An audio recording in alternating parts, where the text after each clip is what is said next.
방언으로 말할 수 있으면 영어로도 말할 수 있습니다. 그 중에 한 말이 교만에게 들릴 수 있기 때문에 이제 영어로 한 것이지만, 여러분이 제가 성령의 은사를 사용하는 것을 보기만 하지 말고 배우셔야 됩니다. 하는 법을 여러분이 배우셔야 돼요. 영적인 것은 보고 배우는 부분이 많습니다. 제가 하는 대부분의 사역은 이전에 남이 하는 것을 보고 배운 것입니다. 예언하는 것이든 설교하는 방법이든 성령의 인도를 따르는 것이든 기름 부음을 따라서 예배 드리는 것이든 남이 하는 것을 보고 배운 것입니다. 누군가가 잘하는 사람을 보고 그것이 저에게 은혜가 되고, 그리고 제가 그것을 많이 보고 익히고 저도 그렇게 하게 된 것입니다. 그러므로 나의 영적인 스승이 누구냐를 알려면 먼저 내게 은혜가 되고, 그리고 내가 그 스승을 접하면서 따라할 수 있는 사람, 그 사람이 여러분의 스승입니다. 반대로 아무리 봐도 도저히 따라할 수 없고 흉내낼 수도 없다면 여러분의 스승이 아니에요. 또 별로 은혜가 되지 않고, 그리고 따라 해서도 안 된다, 그렇게 되면 역시 여러분의 스승이 아닙니다. 제자를 어떻게 알 수 있느냐? 스승이 하는 사역을 보고 따라할 만한 사람, 그 사람이 제자예요. 예수님이 아무나 제자를 삼으신 게 아니에요. 의무적으로 제자를 삼으신 게 아니에요.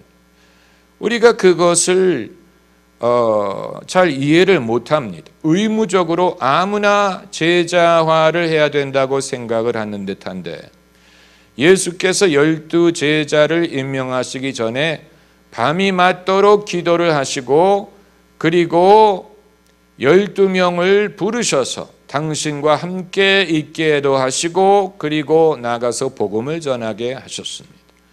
예수님이 어떤 기준으로 제자들을 택하셨을지 성경이 말하고 있지 않지만, 그러나 제자의 원리는 엘리야 선지자가 엘리사에게 자신의 영감의 곱절을 물려줄 수 있었던 비결은, 내가 하나님이 나를 취하시는 것을 보면 이루어질 것이고 보지 못하면 이루어지지 않는다. 그 말은 엘리사 선지자가 아무리 엘리야의 영감의 곱절을 사모하더라도 본인에게, 스승에게 배울 만한 여건이 갖춰져야 이건 엘리야 마음대로 줄 수 있는 게 아니었어.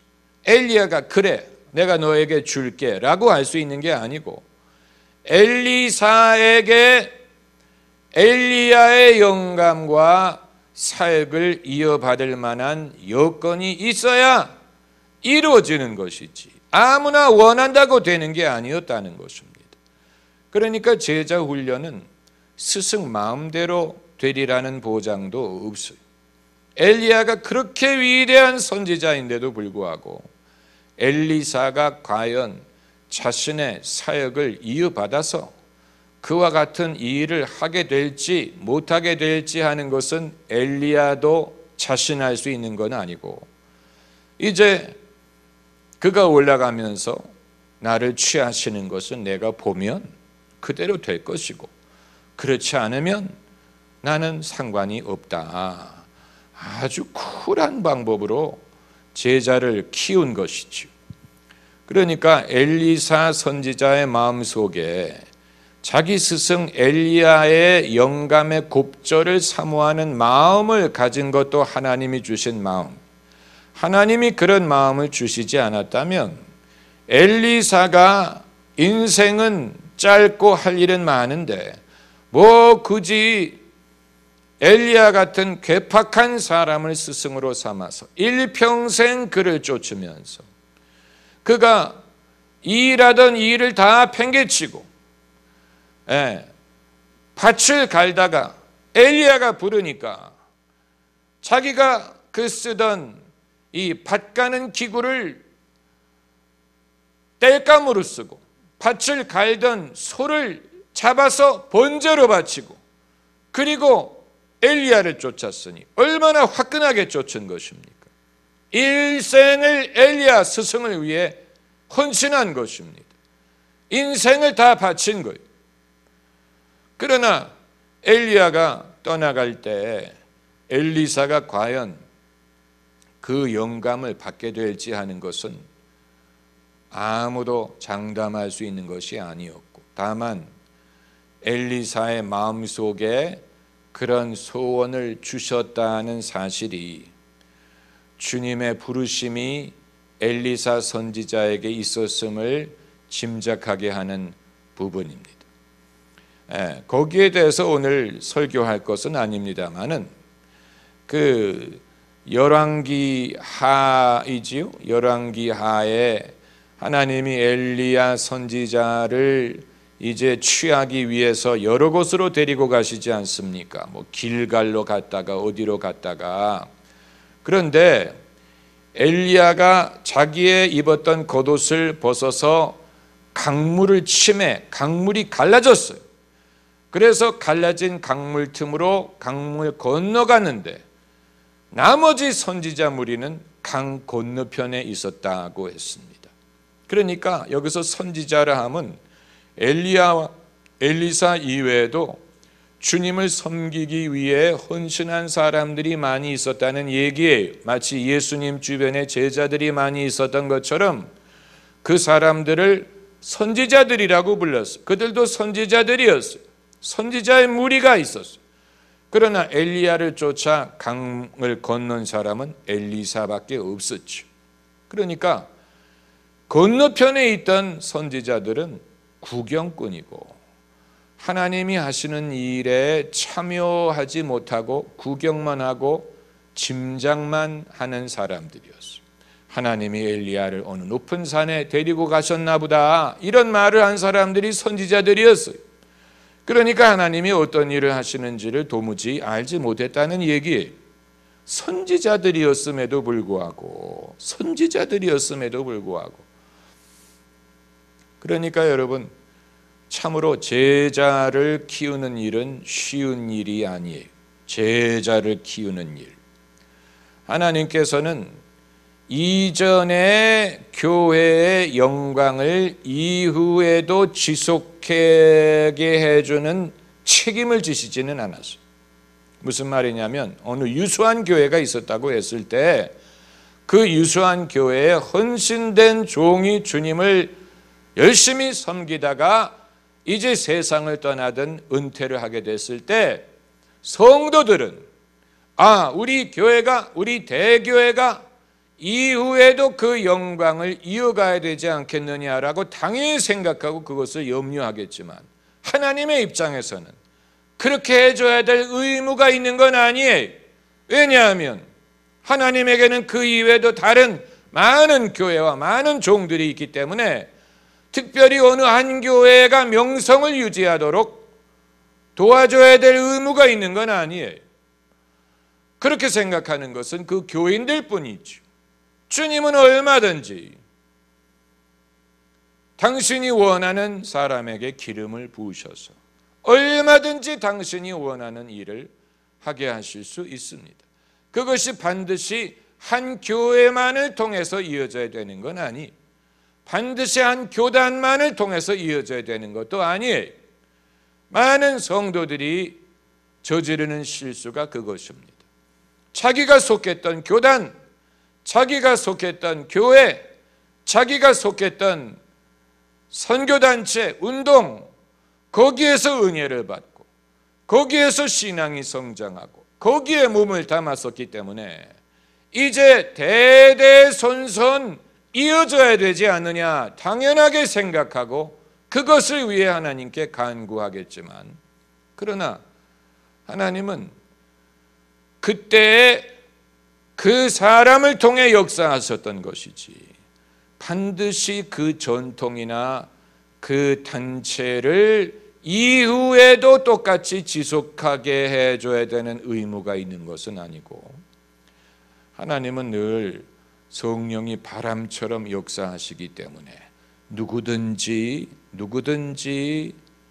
주님의 은혜를 구하고 주님의 얼굴을 구하고 주님이 쓰실 만한 사람이 있으면 그 사람을 통해서 역사하시고 그 사람에게 기름을 부으시지, 어느 단체, 기관, 조직에 하나님이 예속되어서 마치 그 교단의 하나님인 것처럼, 그 교회만의 하나님인 것처럼 거기에서 시작하신 일을 반드시 거기를 통해서 이루어야 될 의무가 있는 것은 아니에요.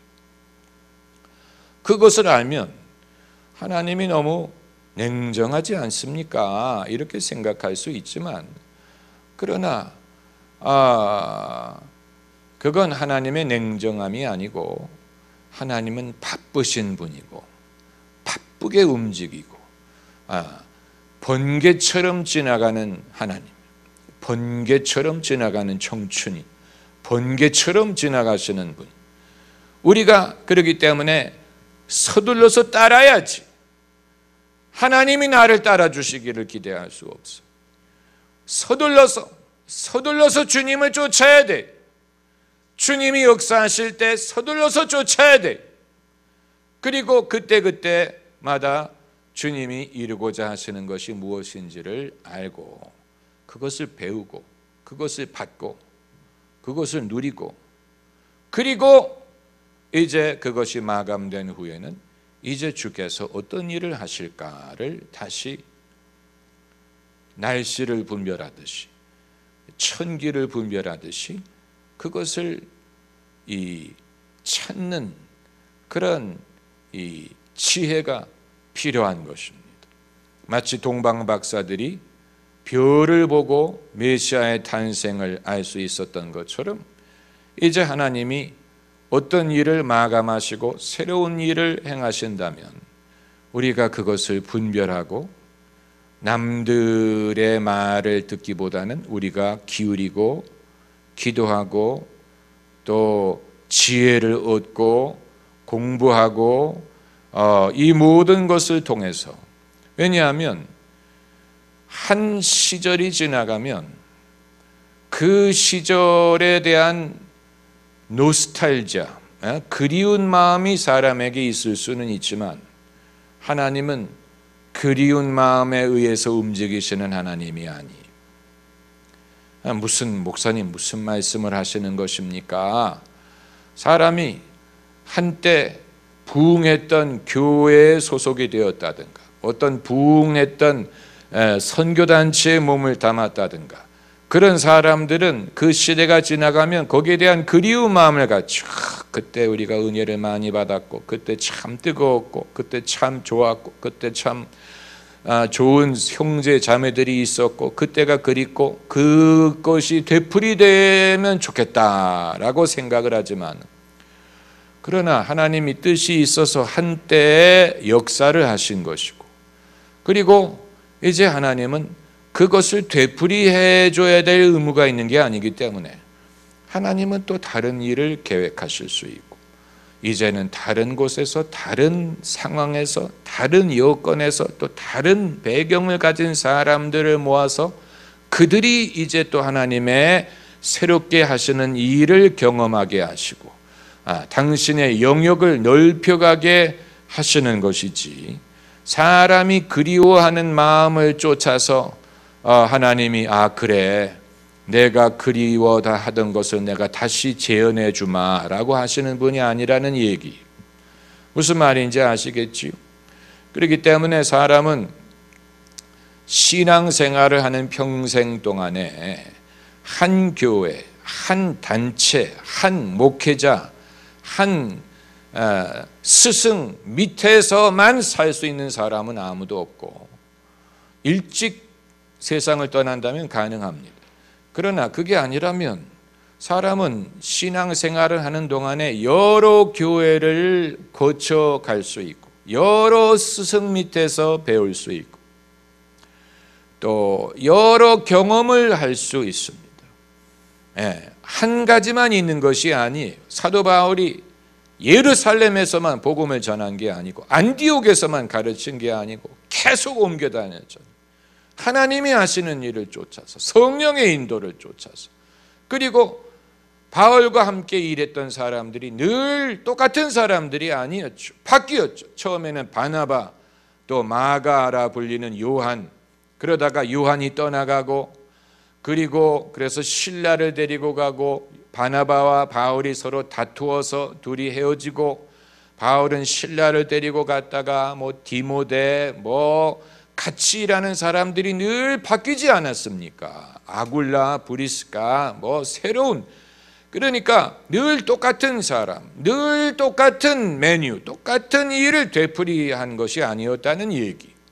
같은 복음, 한 예수, 한 구원, 한 세례를 전하였지만, 그러나 그 일을 이루기 위해 하나님이 사용하시고 또 붙여주신 사람들은 늘 다양했어요. 늘 다양하고, 하나님은 그런 분입니다.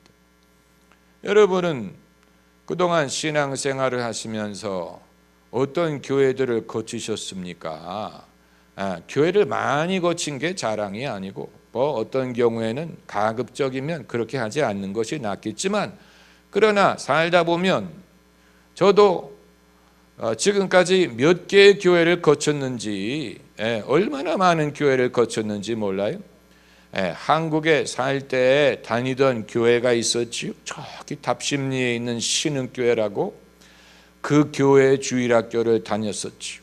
그리고 캐나다로 이민을 가서 캐나다 한인교회를 다니다가 거기를 다니기 전에 동부한인교회라는 곳에 다녀서 거기에서 세례를 받았어요. 동부한인교회에서 세례를 받았어요. 그러나 그 교회가 학생부가 별로 재미가 없는 것 같아서 학생들이 많이 모이는 토론토 한인교회로 옮겨갔죠.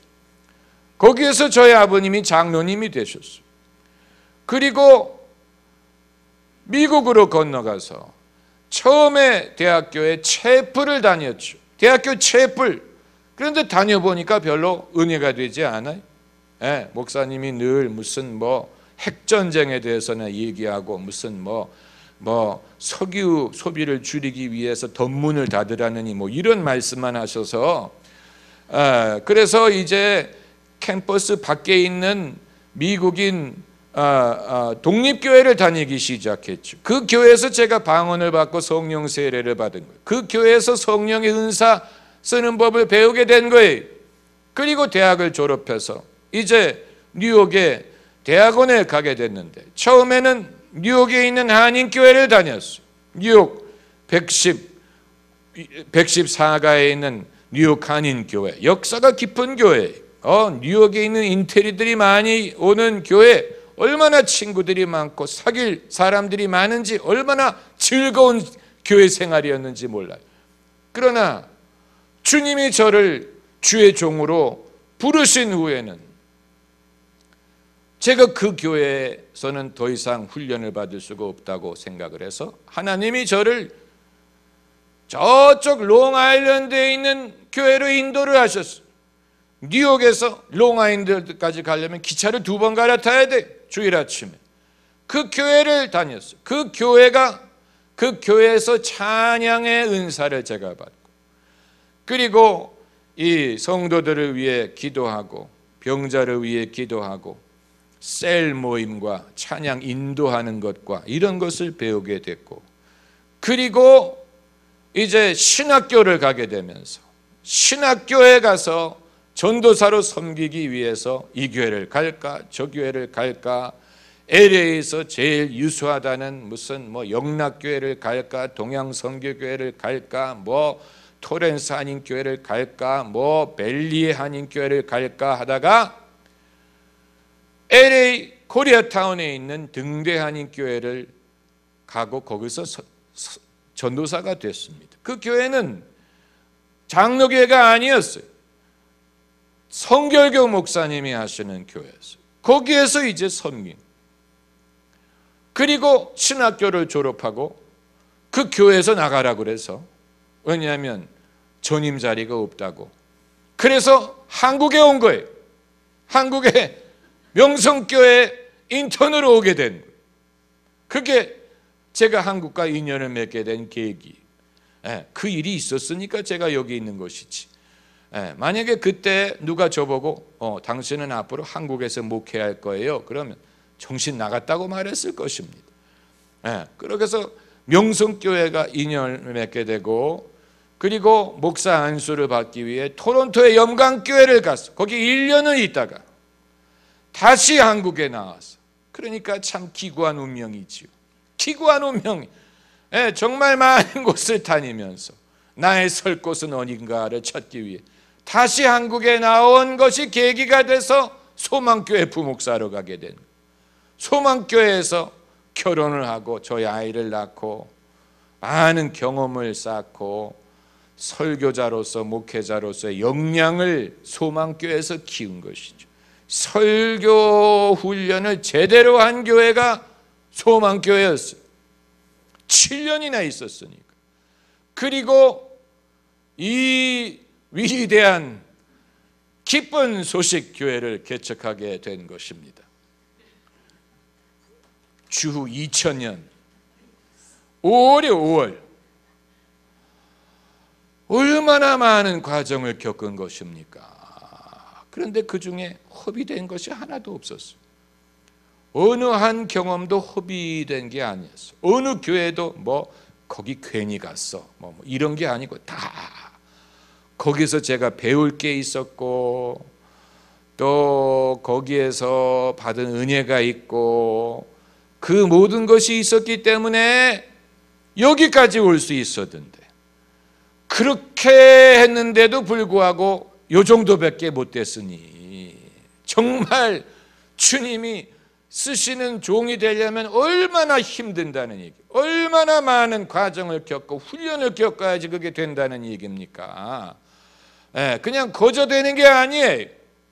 그냥 예수님을 잘 믿어서 되는 게 아니에요. 다 잘 믿지요. 잘 믿는 것만으로 조건이 되지 않아요. 장로든 권사든 모든 직분이 잘 믿는 것만으로 되는 게 아니에요. 무슨 공부를 잘하는 모범생이면 다 무슨 인류대 의대를 들어가는 게 아닌 것처럼, 그냥 예수님을 잘 믿는 것만으로 주님이 쓰실 수 있는 종이 되는 게 아니고, 잘 믿는다는 그 말 자체가 어폐가 있어요. 어떻게 하는 게 잘 믿는다는 말입니까? 교회를 빠지지 않고, 기도할 때 눈 뜨지 않고, 선생님들 말씀 잘 듣고, 또 문제 일으키지 않고, 나쁜 짓 하지 않고, 바르게 살고, 주일 예배 꼭 나오고, 수련회 다 참석하고, 교회에서 이 봉사 저 봉사 하면 잘 믿는다는 얘기입니까? 아니, 그것만 가지고 되는 게 아니에요. 예수님 말씀에 너희가 나를 따라오려거든 자기 십자가를 지고 날마다 자기를 부인하며 쫓을 것이니라. 이게 잘 믿는 조건. 이건 힘든 거예요. 어려움을 수반해요. 십자가를 진다는 것, 자기를 부인한다는 것, 이건 여러 가지 굴곡을 의미하는 것이죠. 그냥 편안하게 살고 편안하게 교회 생활을 하면서 자기를 부인하는 경우는 별로 없지요. 여러 가지 굴곡이 될 만한 경험을 전제하는 것입니다. 그게 즐거운 일일 수가 없지요. 즐거운 일이라면 자기를 부인하는 것이 아니고 십자가가 아니죠.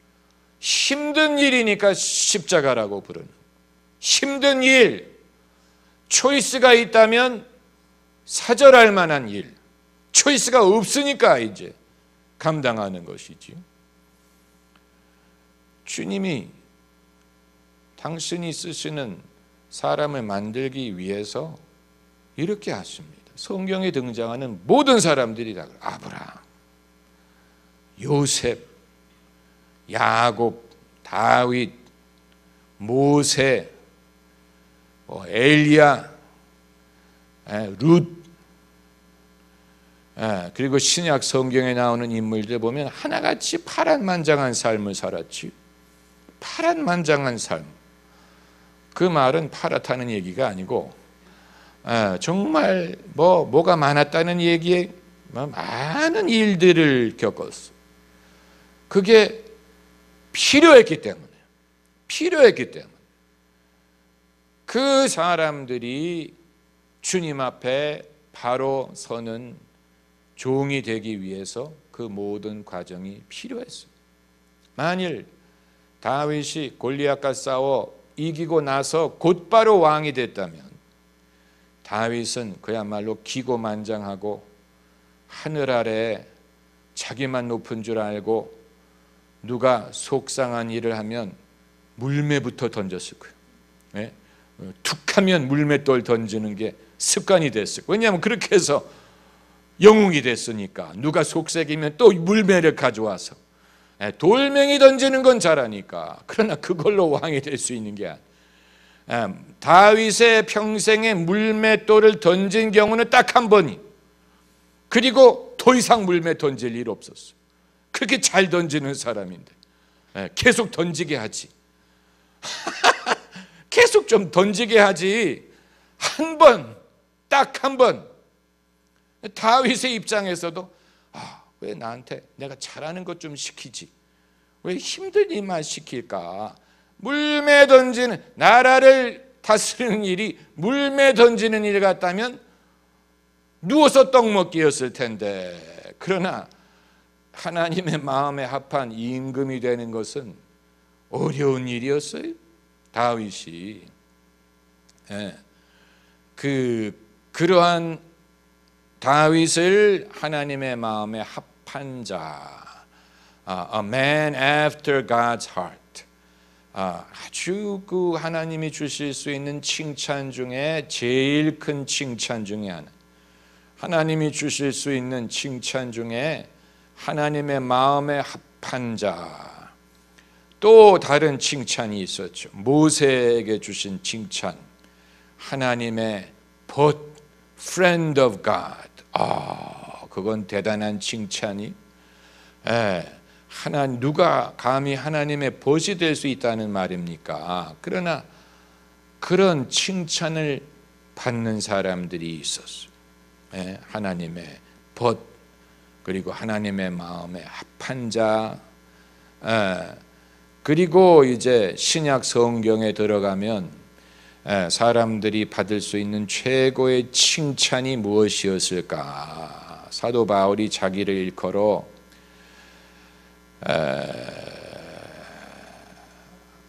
자기를 예수 그리스도의 종이라고 불렀고, 또 숙련된 일꾼이라고 불렀죠. 내가 숙련된 일꾼처럼 털을 닦으나. 자신을 숙련된 일꾼, 또 사도 중에 가장 수고한 사도라고 자기를 불렀죠. 사도 중에 제일 수고했다. 이건 이제 하나님이 그렇게 말씀하지 않았다면 바울이 스스로 말할 수 없는 것이었을 것입니다. 그러니까 하나님이 바울에게 주신 칭찬은 너는 예수 그리스도의 종이다. 아무나 그렇게 말할 수 있는 게 아니죠. 누가 그냥 나 예수 그리스도의 종이야, 이렇게 예사롭게 말할 수 있는 게 아니죠. 이건 아무나 그냥 그렇게 말할 수 있는 게 아니고, 내가 예수 그리스도의 종이다. 사도 바울이 이 편지를 쓸 때마다 늘 서두에하는 말이 나 예수 그리스도의 종 바울은, 그게 그냥 하는 말이 아니에요. 아무나 자기를 예수 그리스도의 종이라고 부를 수 있는 게 아니에요. 여러분, 옛날에 신영균 씨가 나온 빨간 마후라 영화를 기억하십니까? 빨간 마후라는 지금 보면 참 유치하기 그지없는 그런 그 영화 제작이죠. 그런데 아무튼 이게 이제 대한민국의 공군, 6.25 전쟁 때 대한민국의 공군 파일럿을 빨간 마후라라고 불렀어요. 왜냐하면 전부 다 빨간 마후라를 찾기 때문에. 그래서 그 영화를 보시면 이제 새로 신참으로 들어온 공군 파일럿에게 지휘관이 빨간 마후라를 하나씩 줍니다. 너희는 이제 빨간 마우라다. 그래서 이 조종사들이 신이 나서 빨간 마우라를 찾는데 이제 고참인 신영균이 들어오는. 그리고 보더니 누가 너희 보고 빨간 마우라 하랬어? 이 건방진 놈들 다 벗어. 왜냐하면 아직 자격이 없다는 거예요. 아직 비행기를 타보지도 못한 놈들이 무슨 빨간 마우라를 하냐. 그래가지고 이제 이 신참들을 데리고 제트기를 타고 첫 훈련을 한 후에 착륙하고 나서 신영균이 말하기를 이제 빨간 마우라를 매도 좋다 이렇게 말하는 장면. 그러니까 아무나 자기 멋대로 빨간 마우라를 맬 수 있는 게 아니라는 얘기. 아무나 자기 멋대로 나는 예수 그리스도의 종이라고 말할 수 있는 게 아니에요. 겪어봐야 돼. 예수 그리스도의 종으로서 시련을 겪어보고 그리고 통과를 한 후에 비로소 예수 그리스도의 참 종이다 이렇게 말할 수가 있다는 거예요. 그냥 아무나 자기 멋대로 나는 예수 그리스도의 고난에 동참한 자고요 이렇게 말할 수 있는 게 아니라는 얘기. 목사님 성경 구절은 왜 안 읽고 말씀부터 하십니까? 성경 구절부터 먼저 읽어야 설교 아닙니까? 누가 그럽니까? 누가 그랬어요? 신약 성경에 베드로가 설교할 때 성경 구절을 인용한 것이 그것이 전례가 된 거예요. 사도행전을 보면 베드로는 오순절 이전에 마띠아를 뽑게 될 때에도 성경 구절을 인용을 했고 오순절날 설교할 때에도 요엘서 말씀을 인용을 했고 설교할 때 구약의 성경을 인용을 한 것이 전례가 돼서 기독교의 설교자들은 설교할 때 성경 말씀을 인용하게 된 것이지 구약 성경이라든가 예수님의 사역에서는 예수님이 반드시 성경 구절을 읽고 그리고 설교하신 게 아니었지요. 때로는 성경 구절을 읽기 전에도 마치 사람이 배가 가득 차면 토가 나오는 것처럼 쏟아져 나오는 것처럼 하나님의 말씀이 충만하면 쏟아져 나와요. 그냥 쏟아져 나와. 성경을 읽고 자 12절 말씀 같이 읽으실까요? 네, 자 이 구절에서 우리가 보는 바와 같이 이렇게 하지 않아도 그냥 쏟아져 나올 때가 있지요. 항상 그렇지 않지만 오늘 사실 굉장히 중요한 설교를 준비를 했는데 여기 설교 원고가 있어요. 여기 설교 원고가 몇 장입니까? 네. 5장. 5장이나 되는데 과연 이것을 하게 될지 앞으로 알 수가 없네. 정말 좋은 설교인데 하게 될 기회가 있을지 정말 좋은 설교인데 내일 저녁에 오시는 분들을 위해서 그래도 하나님의 말씀을 안 읽을 수가 없으니까 마태복음 5장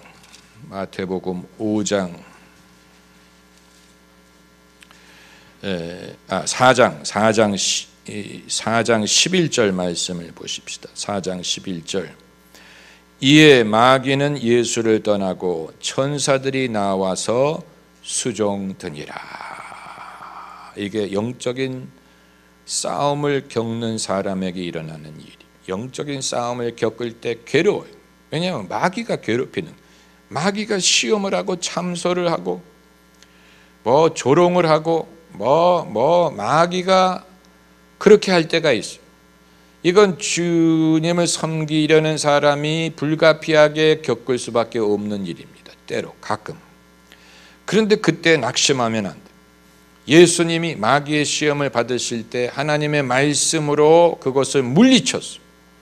그렇게 했더니 이에 마귀는 예수를 떠나고 천사들이 나와서 수종드니라. 아까까지만 해도 마음이 괴롭고 답답하고 힘들고 정말 어렵고 두렵고 그랬는데 마귀가 어느 순간에 떠나가니까 천사들이 나와서 수종을 들어서 갑자기 마음이 편해지고 안심이 되고, 이제 하나 승리했다라는 확신이 생기고, 이게 이제 천사들이 수종드는 거예요. 그러니까 마귀가 떠나가는 것을 경험을 해봐야 천사가 수종드는 것도 경험할 수가 있는 사람. 처음부터 그냥 천사가 수종만 들면 얼마나 좋겠어요. 그러나 마귀가 떠나가는 걸 경험을 해야 돼. 우리가 믿음의 선한 싸움을 싸워서 믿음을 지키고, 믿음의 강건해서 마귀가 떠나가요. 그러면 이제 그때 천사가 수종을 들면서 여기에 나와서 수종을 드니라. 천사가 기다리고 있다가 나와서 우리에게 즐거움을 주고 기쁨을 주고 평강을 회복시키고, 우리 모두가 경험하는 바가 아닙니까? 주님의 일을 하는 사람은 늘 경험하는 일이 영적인 전쟁이 일어날 때, 그러므로 마귀는 천사가 수종드는 거 너한텐 그런 거 없어, 기대하지 말어, 이렇게 거짓말을 할 것입니다. 그걸 극복해야 돼. 과연 이게 끝날까? 과연 이게 바뀔까?